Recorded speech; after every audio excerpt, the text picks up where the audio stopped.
Hello everyone and welcome to the latest edition of our 1515 podcast. I'm Chris Capewell. I'm the partner and global head of the regulatory team here at the Maples Group, and joining me today is Patrick and Nikki Wood. Pat is a fellow partner and Nikki is a senior associate in the team. And then just the usual point that we always make, this podcast isn't legal advice and should not be taken as legal advice. I did also just want to say, if you want to subscribe to us, don't forget to subscribe on Apple, Spotify. You can also see the podcast on LinkedIn and also on YouTube. That's a quick point from me and a quick intro. The topics that Pat and Nikki I'd like us to discuss today, if we can, is the recent CIMA FAQ on corporate governance. That was an interesting one that just came out. CIMA Thematic review, the CIMA warning notice on phishing emails, Virtual Asset Service Providers Amendment Bill. I think there was the SAR Consent Regime, usual BOTA reminder. And then lastly, I think, Pat, you were going to touch on some directed deregistration points. So, Nikki, are you able to just track us through corporate governance and the CIMA FAQ, please? Thanks, Chris. So yes, quite helpfully yesterday, CIMA issued an FAQ on the number of operator meetings that can be held during the year. So what they're saying is particularly useful for entities that have perhaps not already had their operator meeting. So the new FAQ is saying that the new meeting can be held within 6 months of the end of the reporting year and prior to the submission of the fund annual return form. So what that means is if you are going to do that, if you're reporting at the end of the financial year, then you do need to put in the minutes that it's clearly stating for which financial reporting period you're reporting on. CIMA has said that you can't double count. So if, for example, your financial year end was the 31st of December 2024, you had your meeting in January, you are reporting on that 2024 period, you can't then use that meeting as your 2025 meeting, even if you have mentioned some items that are applicable to 2025 in that meeting. So useful FAQ on CIMA's website for entities that perhaps struggling to schedule their operators meeting by the next few weeks. Yeah, and I think that's a good thing that we were all coming across with client meetings where they were asking the question around this. So I think that's a really useful FAQ that a lot of clients will find pretty handy. Do you also want to just track us through the CIMA thematic review? Yeah. So in November, CIMA issued a thematic review on corporate governance. They looked at 19 different licensees, and they really found that only 1% of entities had kind of failed to implement their new corporate governance framework. We have seen CIMA doing inspections of registered persons and licensees, and they have quite draconiously been going through the new rule on corporate governance and looking at corporate governance policies in relation to what it says in the rule. So just to look at some of the best practices that were identified, again, documentation. If it isn't documented, it didn't happen.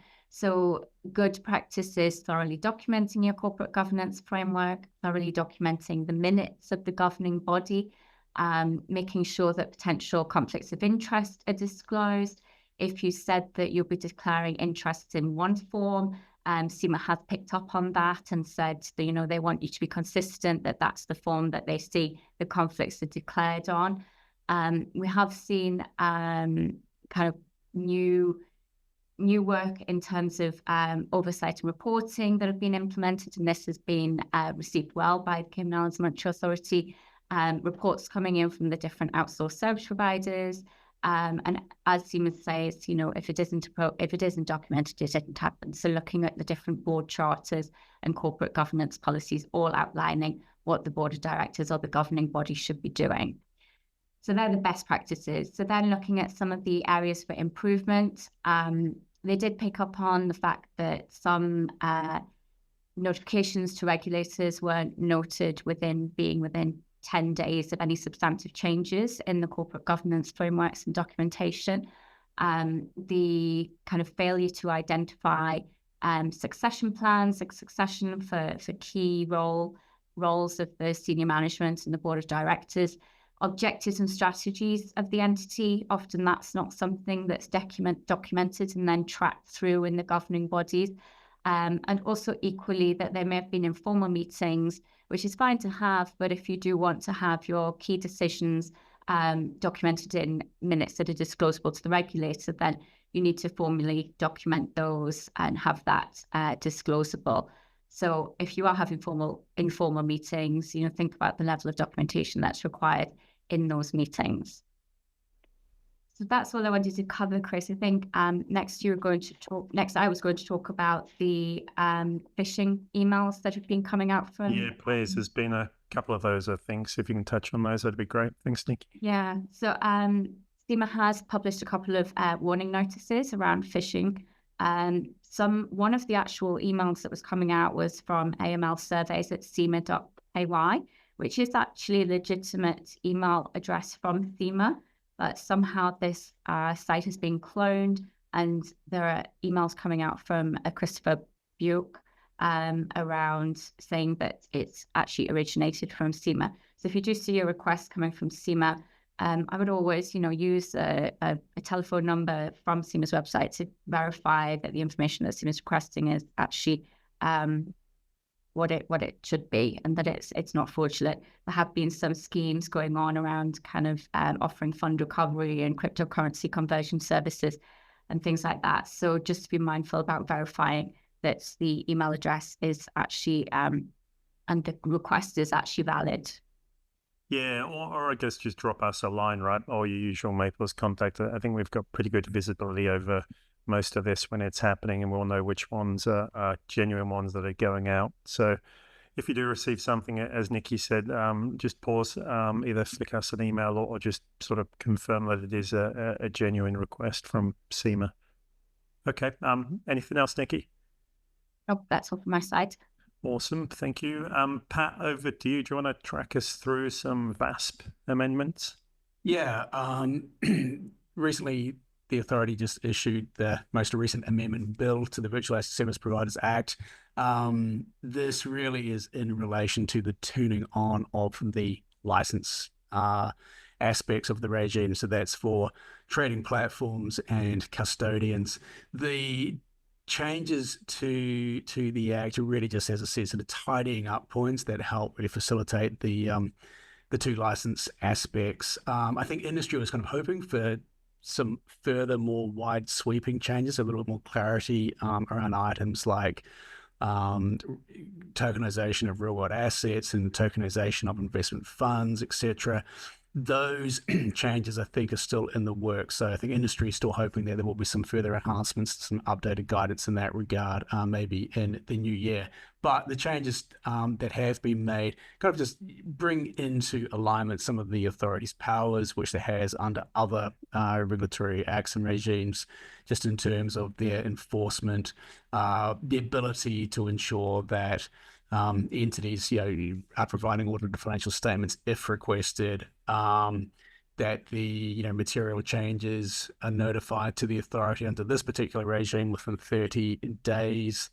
It also clarifies that the authority has the power to provide waivers where they may determine that you don't need to be registered under this particular act if you may be, say, regulated under, for example, CIMA, or vice versa. And also, I think hopefully this will translate through to, say, tokenized funds, where if what you are doing is essentially using blockchain technology for administration of a fund, comfort that you just need to be regulated under either the private funds or mutual funds regime, that you're not necessarily a VASP as well, just because, for argument's sake, rather than a paper share certificate, you now have a token for your equity or interest.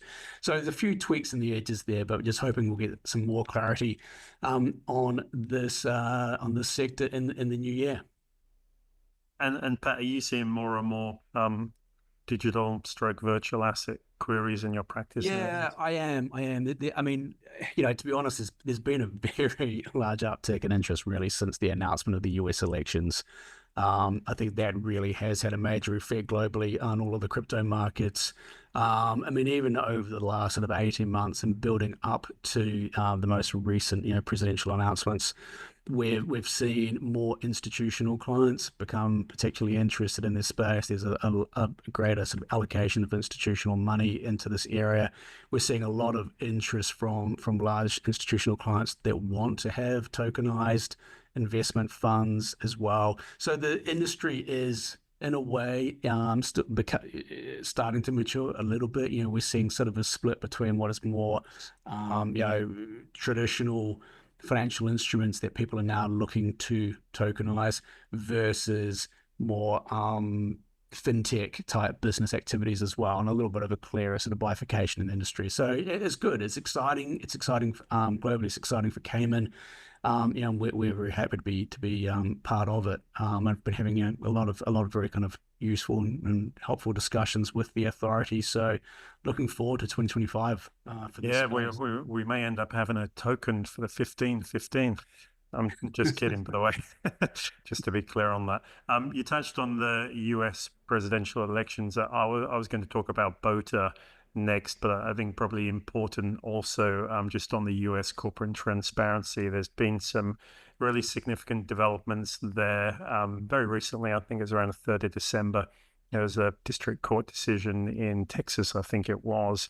I have the name here, Texas Top Cop Shop versus Merit, where basically the ruling in that court suspended the enforcement of the US Corporate Transparency Act and all of the associated requirements. So unlike prior rulings on the CTA, this injunction wasn't limited just to the plaintiffs, but it applies nationwide. So I think that's an important point too, stemming from the US election, is that CTA, Corporate Transparency Act, is very much a watch this space. We do have a dedicated team here in Delaware. So to the extent clients do want to talk about the US Corporate Transparency Act, please let us know and we'll put you in contact. And then just in terms of domestically beneficial ownership, just the usual reminder, everything comes into effect, enforcement comes into effect, I should say, on 1st of January, 2025. So before that date, please do get in contact with your service provider to ensure that you've identified all of your in-scope entities and that you've provided the required information under BOTA. Obviously, Maples can assist in any way that you may need for BOTA. I guess an important update on BOTA was that a few days ago on the 9th of December, we did have the regulations that were gazetted dealing with the access to the beneficial ownership register and also the ability for people to apply to have their information non-disclosed on that. And that's basically where there's a prohibition on disclosure because the person, an individual, so it will normally be the senior managing official or the registrable beneficial owner, is at serious risk of kidnapping, extortion, serious harm, or violence if their details were to go on that register. So those regulations have now been gazetted. We now have the standard application form that would need to be used, and I think the fee to make the application is Cayman Islands dollars 1,000, which is about US 1,250. So that's the points I guess I want to make on Cayman BOTA and also US Corporate Transparency Act. And then the final point from me that I want to talk about is just the Proceeds of Crime Act here and the amendments that were going to be pushed through on SARS and the consent that was going to be needed. That was intended to commence on 2nd of January of next year, and we think that commencement has now been delayed to sometime later in 2025. There's going to be a full industry consultation on this, and that will specify how the consent regime will need to operate. So just be aware of that implementation date has been postponed or pushed out, and expect some form of industry consultation on that one.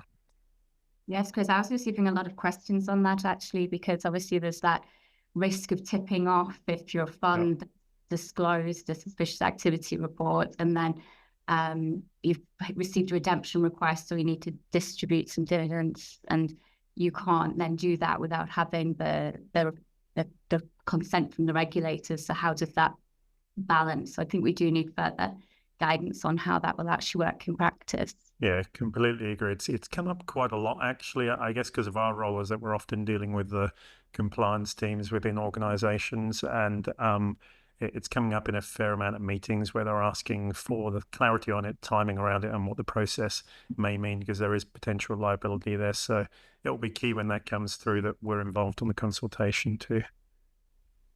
Pat, can I just flick over to you? I think you want to talk about director registration. Yeah, it's really just a couple of year-end points to note. Obviously, with director registrations, it's a sort of a point we see at the end and the beginning of every year. If you are a director on funds that are deregistering this year and it will not, you're not going to be continuing on a covered entity into 2025, remember you do need to deactivate or cancel your registration on the portal and pay the surrender fee to do that. Otherwise, if you roll into 25, you will have to pay the 25 annual fee plus the deregistration fee. So that's always a bit annoying. So that's just really a bit of a housekeeping point. I would obviously also stress for those clients who have decided to wait for a whole 11 and a half months to file their ES returns. If you do for financial year through in December, you should make sure you've got a couple of weeks to get those in as well. That again is sort of an annual requirement, of course. I'm also conscious that there are a number of clients who the DOTC has been in touch with in recent months who also may have some outstanding filings. Again, please do reach out to us if you need a hand having those filings made. I sort of am aware that January is kind of a deadline, which is kind of a grace period being provided there really by the authority. Those are really the normal year-end points to watch.